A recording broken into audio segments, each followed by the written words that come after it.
What's up guys, and welcome back to another episode of the Premier League career mode. It is episode number 28. What a start for Fulham, goodness gracious me, just trying to keep my feet on the ground today. Loads to get through in sloggy season, looking forward to it. Obviously more big games in the Premier League, aim to stay 100% after our 5 wins from 5 start, very similar to last year. We'll have the Carabao Cup third round away against the Tigers, Hull City, the Championship side, and of course the first 3 games at the Champions League group stage. Literally can't wait. History for Fulham going into the CL for the first time ever. Let's crack on. So first of many today, and I always say when you're doing an RTG, there are certain milestones you hit within a save, you know, your first trophy and also your first game in the Champions League as well. This is ours, Bilbao away in the Basque region, who I would say are probably going to be our closest threat for second place in the group. I think Juve will target top spot, but second is definitely up for grabs, and these are the guys I'm most wary of. Let's start with a win in the north of Spain. Come on.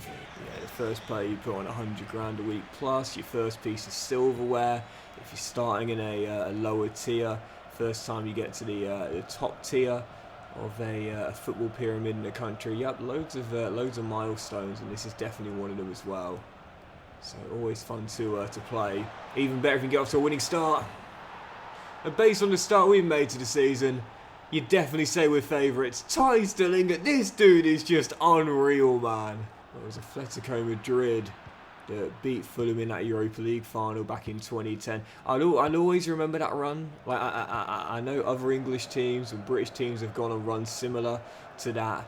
But I'll always remember that one, and I'll tell you why. It's because directly afterwards it was the World Cup in 2010 in South Africa. That was just a great way to end a club season before moving on to the World Cup. I don't know why, it always sticks fresh in my mind. And by the way, I know that the Euros have been added to FC now. Fantastic. I have been asked, will you do a series on it? Definitely considering it. But World Cup 2010, oh, what a game that was. Oh, what a striker this is. You can't stop him. This dude is a unit. 2-0 Fulham, Delinger at the double. Yeah, my favourite 2 games for summer tournaments released by EA. Road to the World Cup 98. Come on. Come on, what do you know about the indoor pitch? And 2010 South Africa, absolutely class games that EA released, man, absolutely brilliant. And I don't know if we'll ever see them make games like that again. I really don't. Maybe, you never know. But even so, still leading by 2 here. And right now, it's just all Fulham. That third goal is coming. Calvin Bassey hits the roof of the net. But right now, we are going for the kill. Sensing blood here in the Basque region and not stopping. Taylor, Tice on the first half hat-trick here. With space to get a shot away. Does. Oh, no.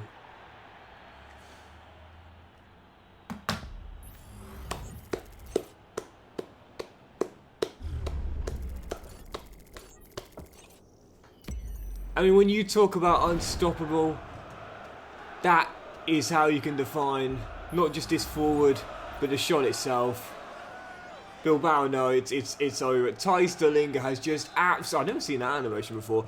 Belted one in on the stroke of half time. Is that a perfect hat-trick? Did he score his first goal with the left foot or the right foot? I think it was the right foot. Maybe not a perfect hat-trick, but a perfect strike. He has been unstoppable out there, man. Fulham in the big time, this guy in the big time, and deservedly so. He's unreal, man, so you can't stop him. I think that might go down as the best goal of the save, you know, seriously, certainly so far. Kissing the underside of the bar and the post as well with the same shot. That is what you call a collector's item. As it only just crossed the line. Didn't we just talk about that in the last episode? Something about goals like that are just so sweet, you know. Basically impossible to stop. As Ties Sterling has been all game long. Krstovic, Brian Heel, should have had his first goal for the club. The Gregorio with the save, but man, I must say, I don't know whether it's a combination of Bilbao just not being good enough or us just being too good, but maybe a little from column A, a little from column B. It's just been all one-way traffic all game long.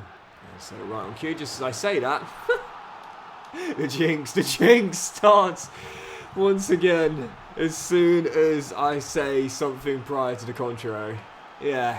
Doxy boy the jinx. Not going to matter. It's a shame to lose the clean sheet, but it's still going to be a win regardless. We've been on fire tonight. Yes, the only negative to an otherwise flawless performance at the Estadio San Mamés We made a statement in the league with 5 wins from 5, and it's safe to say we've carried that into Europe as well. We're not the same Fulham team we were a couple of years ago. We were trusting that process and looking a bit disjointed. Note, we are now a Fulham team on the rise and to be feared. The perfect start to our first ever Champions League campaign. A big win and statement made on match day 1. Juve, forget second, we're going for your top spot, guys. Right, moving on. Following game, Brentford away to G-Tech in a West London derby. It's been a dream start to season 4. 5 wins in a row in a league, 6 wins in a row in all competitions. Let's not drop our first game here at the hands of our local rivals. Come on, Fulham. Right, to Mason. Back to Sessegnon. And if I can keep this guy injury-free this season. Oh, Sessegnon. Oh, what a goal that would have been as Mad Tom Hansen turns it behind for a corner. Now I'm going to be quite encouraged down that left-hand side that he and Nathan can start to kick on a little bit in terms of their development. Mason is, as Delinga heads wide, still our statistically lowest rated player at 77. With already 2 goals this season, like I said, keep them both injury-free. I can see them both growing a couple of ratings each this year and being more impactful on that flank. Still 0-0 here. Good stop by Mads. The reason why Ryan hasn't grown since we've brought him in is because of the injuries. And there's another one right there, Mason going down. This is the problem we've got. The reason why the development has been quite slow for a few of our players is because of the injuries. And another one there for our wonder kid. It's so frustrating. When they go down, you've got to expect them to lose. If they're out for like, 3 months or whatever, you've got to expect them to go down at least a rating. It's always so frustrating, especially for your younger players who need to develop and grow. Hoping that would just be a bruise or at most a 4-week injury, but you know what I'm fearing is Delinga is denied by Hermansen again. I think I will take him off in a minute just to make sure there's no chance of the injury getting worse, and just Bassi heads over the bites. Oh, Fulham just haven't got the goal yet. Yeah, nobody wants to see a player get injured, but if it had to be someone, you wouldn't want it to be your biggest wonder kid that needs to make up the ground in terms of overall ability in his attributes. Oh, as Tony squeezes it home and Brentford go for it. We just can't beat these guys, man. I swear, every time we face Brentford, the best we can do is get a point. The shocker might well shock us and stop us winning for the first time this season. Man, oh man, oh man. Brentford, man, we just do not have an answer for these guys. Don't get me wrong, it's a good team, but we should not be struggling against them as much as we are, man. Our record is just diabolical. And oh, great ball. Great turn. Oh, great save. Mad Tom Hansen flying to his left. He's been unbeatable today, quite literally. And we still find ourselves trailing. Free header though. Oh, can't miss the target there. This is going to go down as just one of those games where you ask yourself, come to the conclusion of it, how on earth did I lose? Honestly, chance after chance, save after save, misfire after misfire. What's that old saying? If you don't take your chances, you will get punished. I can't believe I lost that. I really can't.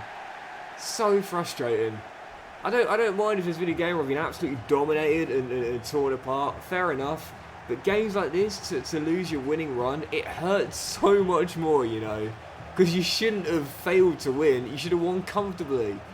Man, that is... I don't know what to say. I'm gobsmacked. I don't know what to say. And it's made even worse by seeing this come to conclusion of the game. Man, oh man, oh man. First of the season, but I know it won't be the last. Nathan Mason breaks his toe, sorry. I'm so tempted to recall James Morrissey at Bristol. He balled out last season and now in the Championship. Hasn't grown a rating yet for this season, but that is so frustrating. But it's also, in my opinion, one of the reasons why I actually believe that loaning your players out is better for their growth than actually playing them. Mason's got up to 78 overall. He'll probably go down to 77 come to the conclusion of his injury. And he's done this since the first season. But if you look at Tom Roberts, who came out of the academy, he's grown to almost the same rating in half the time. So I think, in my opinion, loaning your players out is better to do than giving them the game time, which seems a bit silly when they're playing at a much lower level. In Heidenheim's case, they're in a 2-leaguer right now. We're, of course, a Premier League and Champions League side. Right, following game anyway, trumpet at the back of our minds. An injury to Nathan and our first loss of the season. A double whammy. Let's put it right here against the Tigers. Hull, EFL Cup third round. Let's make it through to the last 16 of the Carabao Cup. Come on, Fulham. We talk about talent in the EFL right now. I don't think there are many bigger ones than Jadon Philogene. He is a young winger in his early 20s, came out of the Aston Villa Academy, but was signed by Hull permanently last season for a small transfer fee.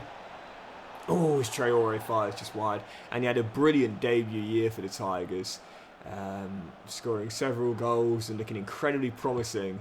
Well, so I don't think he'll move on in the summer after just a 1 year. He's certainly someone I'm sure Premier League team will keep tabs on to see how Hull get on for this next year. Kurstovic denied, still no. Yeah, Hull have got some serious talents, you know, really decent youngsters there. Both that have came through the academy and players they've brought in as well. Okay then, lest we forget Fabio Carvalho, who was out on loan there last season. It's a decent championship side, to be fair. Well worth considering for an RTG if you fancy starting outside the Premier League. But Aaron Connolly might not level it up to the hype, but he has given the Tigers the opener. Man, oh man, it's often the way though, isn't it, in CM? We talk about form being so OP. You can go on an indestructible run, and then once you've had one loss, it can all fall apart so quickly, just like it did last year. We might be set for some more deja vu. Yes, last season, our campaign turned on the injury to a star young winger who was balling out early doors. Maybe it's going to happen again then. Nathan going down for 3 months, just like Kuto did last year after a red-hot start.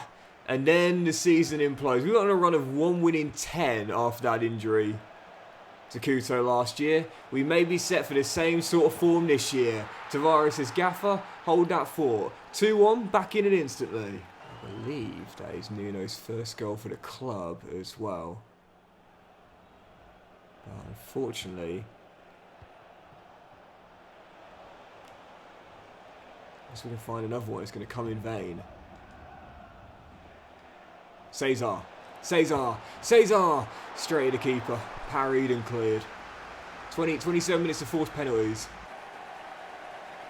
Come on. Cesar. Great hustle. Oh, it's a clean foul. Is it a clean foul, Doxy boy? Is it a clean foul? Probably not, but this is a clean goal. Kurstovic, first for the club, and what a time to get it. It's all about the hustle from Cesar, though. He won't get credit with the assist for that. But this is why I always feel like there should be a stat for moments like this, where it's like, if the player is involved in the build-up in such a crucial way, but doesn't officially offload the ball, he should get credit with something, you know, an unofficial assist, if you will. That should show, because that won't show up in the stats column, but it should. Without that hustle from the Mexican there, we don't get that goal. Kurstovic forces penalties to see who makes it through to the last 16. 2-0 down. And we've given ourselves a chance on the spot kicks. Bring it on. Right, let's do it. Here we go. Battle back from 2 goals down to 4 spot kicks, but it counts for nothing if we can't make it through on this. As I said before, my record in terms of penalty shootout wins, I'd say is about 25%. Oh, pen, Kurstovic. So it's not like I never win, but it is a rarity for me to win. Aaron Connolly keeps the 100% start going, and it remains Hull in front unless Cesar can level it again, which he just about does. Are they going to change side? No, Jadon chips it straight at Rodak, and that gives us the chance. Now, I said before, my philosophy is if you score that corner, you keep going to that corner. Luke carries for the next one to make it 3 in a row, sends to keep it the wrong way, and we are not necessarily on the brink, but as close to it as we can get. Abdul Kadar, just about squeezed it in. And Danilo can possibly put us on the brink here. Tempted to change it, and I'm going to. I very rarely do this, so I'm dicing with danger, but it's worked. Top bins, and we're on the brink. Well, this is a shocker. I've scored every single penalty. Question is, can we make the save to make it through? I mean, I've won 2 in a row. Basically never happens. No, not just yet. Be a bottle if we go out from here, though. Be a bottle here. Ben Sheaf, captain for the night. Our first ever signing to send us into the last 16 of the Carabao Cup. Not much at stake, so I'm not feeling that much pressure. Sometimes you need a little bit of pressure to make you perform better. I've bottled it. I've absolutely bottled it. 2 chances to win it. Fumbled them both. I don't care what level you're playing at. You can't do that. Hayden Hackney must score. Otherwise, back-to-back misses puts Hull through.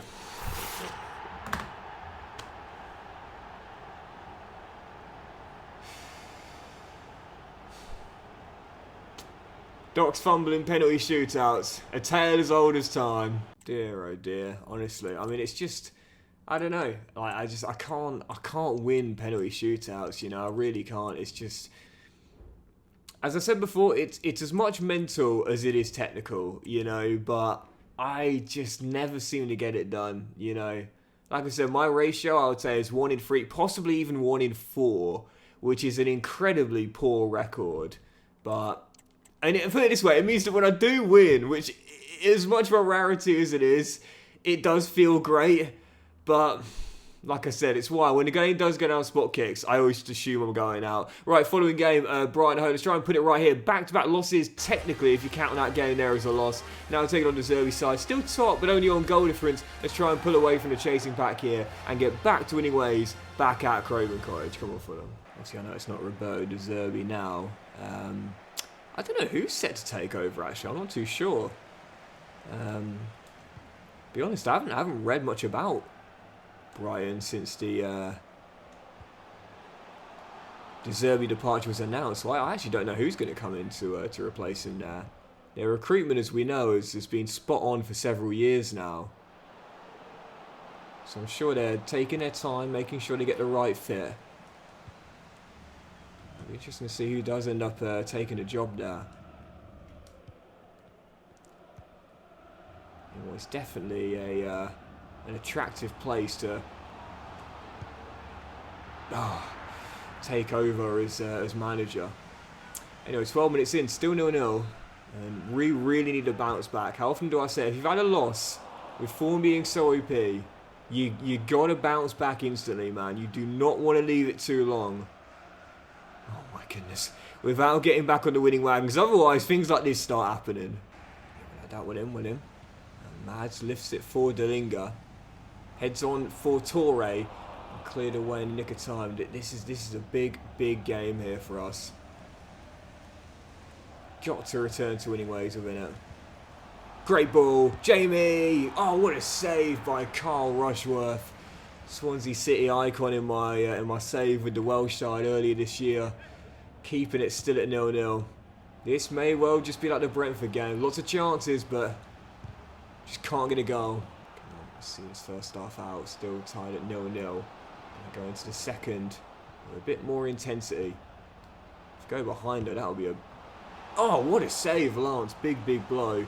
Still deadlocked, but yeah, this is the problem with form, man. You got to get back to winning ways literally as soon as you drop off. I'm all in favour of form being in the game. It is a real thing. It affects us all, players and teams, individual sport, team sport, whatever it may be. It is a real thing, believe me. But it's just a bit too OP. How often do you see teams tank a season, for example? Like last year with Man City. Manchester City we're talking about here. Not winning any of their last 3 or 4 games, I think it was. And yes, I know before you pointed out, I know they beat us in the FA Cup final, but still, it should be in the game, but not as OP and effective as it is. Brian. Oh, come on. Oh, no, you are joking. Oh, Lance, unbelievable save. And if nothing else, at least we're not going to lose for our 3rd straight game. I almost just gifted Brighton a goal, and that wouldn't have been something I can blame on form. That was just poor from me. I was trying to dribble out with Calvin and just gave a clear shot on my goal. Lance bails me out, but still, no wins in 3, no goals in our last 2 league games.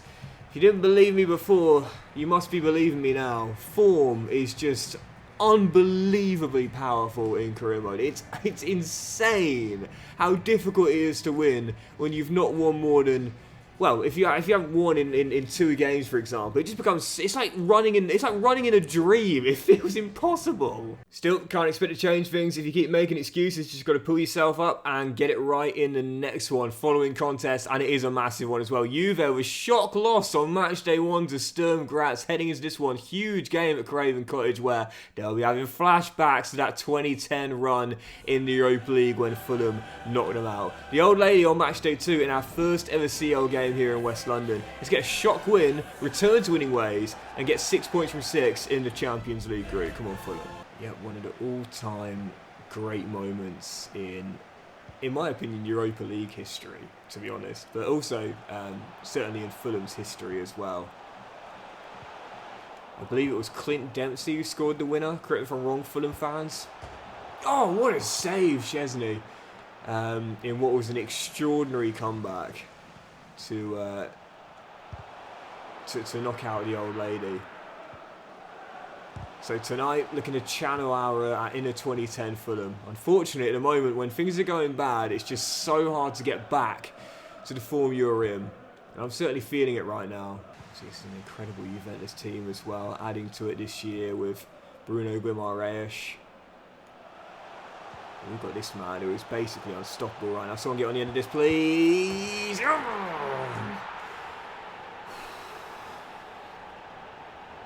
Few games have had a goal, he's back. And you know, when you're really going through it, you need someone you can rely on. Have I relied on anyone else more than this man? Possibly Delinga, but he's a close second. Gabriel Sara, come on. Careful. Right before the break, don't concede. Vitinha denied by Lance, as we still have that advantage. Man, oh man, this is going to be such an important second half for us, man. Got to grind out the 1-0. If that's the case, then so be it. Might not quite be that big comeback win back in 2010, but listen, a 1-0 win that gets us back to winning ways and puts us back-to-back winners in the Champions League group, so be it. It's safe to say the Cottage isn't going to be jumping the same way it was during that comeback back in 2010. But to me, the win feels just as important, because not only does it bust us out of poor form, it means we win back-to-back in the Champions League group with a third of the way through. Top of the group right now, 6 points taken for a possible 6.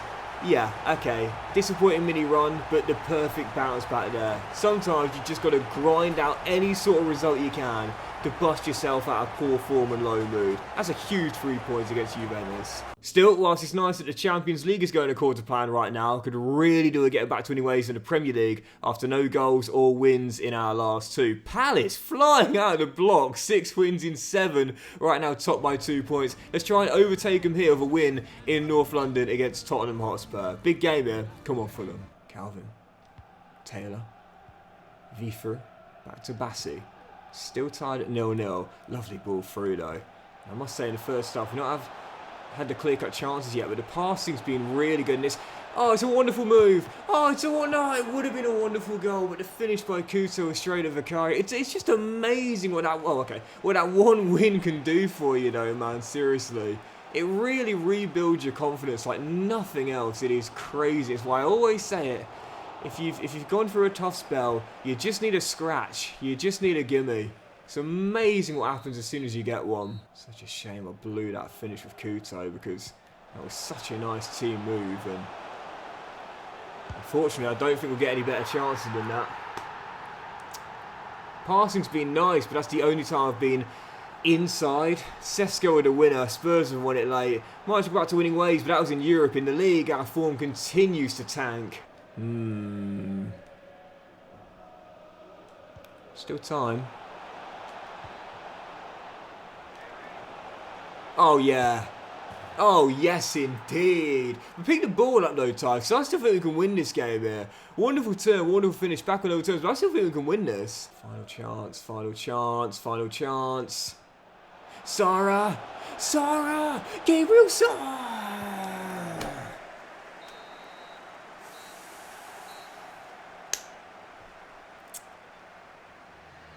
Oh man, that was going. What a chance. We certainly stopped the rot, but man, should have won that again. That's disappointing. Man, Doxy boys straight up not having a good time right now, but these are the games you can't afford not to win. Stoke City at home, no wins in our last 3, but with these guys bottom and pointless. If we can't win this one here at Craven Cottage, then yeah, there is no chance we stay in this title race, which is where we are right now, 4 points behind the Shock League leaders, Crystal Palace. Let's return to anyways here and get a big victory in West London. Come on, Fulham. It's the Havertz effect, you know, we were like, why has he gone to Crystal Palace for £78 million? It's a crazy transfer. Man, Glasner is cooking right now, absolutely cooking, and we said this, man, what an exciting time it is to be a Crystal Palace fan in real life, with the talent they've got, but also in the save as well. Man, I don't know what to say. Pointless to start the season off in 8 games. We're down against them in 5 minutes. Win that. Oh, come on. Sarah, wake up. Ball's right next to you. Dear, oh dear. If there was ever a game for Stoke to get their first win, though, to be fair. Is it a surprise? It's going to come against us? Absolutely tanking right now? Not really.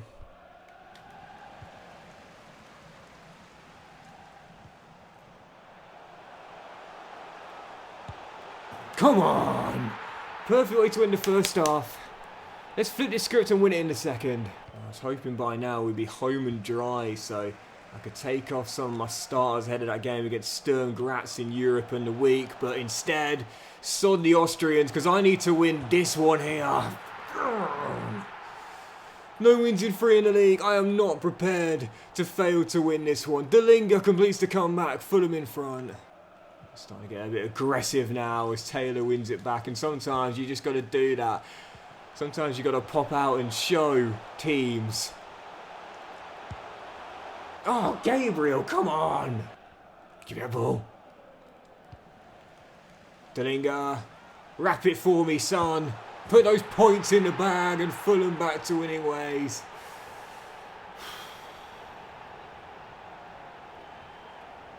Man, oh man, did we need this. I mean, seriously. When you're going through it, you'll take anything you can get. These guys might be bottom and pointless, but I'm celebrating like this, like it's a massive win, because it is. We needed that. We needed that huge return to winning ways. Right, still a couple more because I want to end on the game against Crystal Palace. Following contest though, here in Austria, Sturm Graz, who beat Juventus on match day 1. So right now we're 3 clear of them and Athletic Bilbao, and a golden chance here to possibly go 6 clear of the lot if the old lady can win at home against Athletic Bilbao. So golden chance here. Let's make sure we take it and get back-to-back wins. Come on, Fulham. Oh, by the way, trivial thing. Doesn't actually matter in career mode, as we know, but for those curious on what homegrown players we've got that would need to be registered for the squad, you need 4 in a European competition that are over the age of 21. We've got Rodak, Fotheringham, Sessegnon, I believe Harris, and also Woodrow as well. I'm not sure if Harris is 21 or 22. If he's 21, then we've got the 4 with Cordy Woodrow as well. But yeah. So just for those curious, you know I like to keep an eye on that. I know it's not a thing in the game. You don't need to have any homegrown players, but I always recommend considering adding that to your saves if you want a bit more realism and a bit more of a challenge as well. Anyway, Delinga to Jamie, back to Tice. Looking for that opener early. Sarah almost catches Mile out at the near post. Vila put to behind, still 0-0, but 3 wins on the trot in all competitions, and that will be a great way to get our form back on track. Sorry, not 3 wins on the trot, but 3 wins in 4. Even so, I'd certainly take it based on our form recently. Lance with the save. This is a big game though. Sturm Graz winning match day 1, to much people's surprise. If they're able to win this, have 2 wins in their first 3, level on points with us, but be above us on the head-to-head record. Fair play, man. Everyone probably thought the Austrians would end up with a wooden spoon. And they were like, don't rule us out, man. To be fair to Sturm Graz as well. They do have a couple of decent players as well. Miles Vilar between the sticks, Luis Suarez up top, who I've used a couple of times before, but we are favourites and we need to play like it. Fulham in front, Jane with the opener. This ain't a bad little Sturm Graz team, to be fair. Jordan James through the middle. We'll see where they qualified. I like Prass as well. He's a really energetic player. And it's 1-1. 5 minutes into stoppage time, and Sturm Graz capitalise on the referee swallowing his whistle. Suarez with a leveller, and the Austrians equalise before the break. Get on the deck, Jamie. There we go. Hayden to Danilo. Sara. Danilo continuing his run. And we'll find him. Yes! As he gets his first of the season, I think, and Fulham restore the lead. Big goal from Danilo. And honestly, man, I think Dominguez has more potential than him, but I wasn't that gutted about selling the Argentine because I prefer Danilo. We've got that Brazilian connection here at Fulham, and he's a solid player, man, honestly. Might have lost his place this year to FIFA, but when he does play, puts a shift in. Started all my CL games, and he's got a big goal there to put us back in front. This will be far from a convincing win, but what do we often say? A win is a win, and we will take it. And this could, probably should wrap it up. Oh yeah. Oh yeah. Harris here primarily for the homegrown registration rules wraps it. Fulham going to make it 3 wins from 3 in the Champions League group stage. And listen, it's only the halfway stage. It's not over yet, but I'd say now, because of the head-to-head record as well, being better than all 3 of our opponents, 1 more win, I would say, in the final 3 is all we're going to need to make it through. It's the perfect start to our Champions League group. Yep, final game today. Let's end on this, and I'm buzzing for it as well. The shock league leaders, Crystal Palace away at Selhurst Park as first play host to third on Sunday night. And to be fair, Palace's team, it's not just 87 rated Kai Havertz they've got Kalulu, they've got Marcus Leonardo up top, Emil Smith-Rowe, Adam Wharton's now 80 overall. It's a really good team, but Glasner's still got them overperforming. Let's see if we try and bring them back down to earth and cut the gap on them to 1 point. Come on, Fulham. It's genuinely so cool when you come up against a side that's been built well in Korean mode, because AI managers just struggle to do that. They never seem to have like a long-term vision for the squad they're building, and so they end up with like 4 left-backs and no strikers as Ryan Sessegnon, speaking of left-backs, almost squeezed it in. But in the end, I think the shot deflects off Henderson, then hit him on the arm, hence the handball call. But yeah, if you didn't watch my realistic career mode earlier this year, I highly recommend checking it out, by the way. It was with Bournemouth. It was really, really good. One of my favourite saves of this year's FC. But Leeds United built this really, really good team. And it was so cool and so fun to play against. So I guess in this save, Palace have taken on that role as the well-built and constructed team. Glasner's gone cooking, Kai Havertz has done me in, but it's Marcus Leonardo that finishes the move off, top on merit, and in front here. Well, I must say, if there was ever a season for there to be a dark horse winner in the Premier League, it's this year. Chelsea, Manchester United, both stumbling out the blocks this year. Man City's dominance was ended last season by Arsenal, but this year, with Palace off to a red-hot starting off strong too, this is the best chance there might be for some time for a dark horse winner. And what a win this will be for Palace.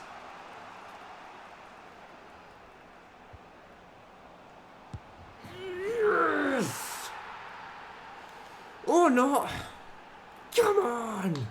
What a ball by Kristovic off the bench. And Delinga, reliable, with a huge equalising goal. Yeah, the Premier League title might have come to North London last season. Whilst we want to keep it in the capital, we want to take it to the west. Palace want to take it to the south. But in the end, right now, it's still anyone's guess as to where it's going to end up. A big point claim late, courtesy of Old Reliable. And we stop Palace pulling further away as the shock league leaders. But that'll do it for today's episode of the Premier League Career, guys. So big thank you for watching. I hope you have enjoyed it, and if you have enjoyed today's thrilling episode, then please do drop a like. Much love to you all. Have a fantastic day. I will return in the next one with more big games in the Premier League, aim to stay in the title race and on Palace's coattails, and we'll have match days 4, 5 and 6 to Champions League group stage, aim to guarantee top spot and qualify for the knockout stages. Have a great day, guys. Much love, and I'll see you for the next episode very soon.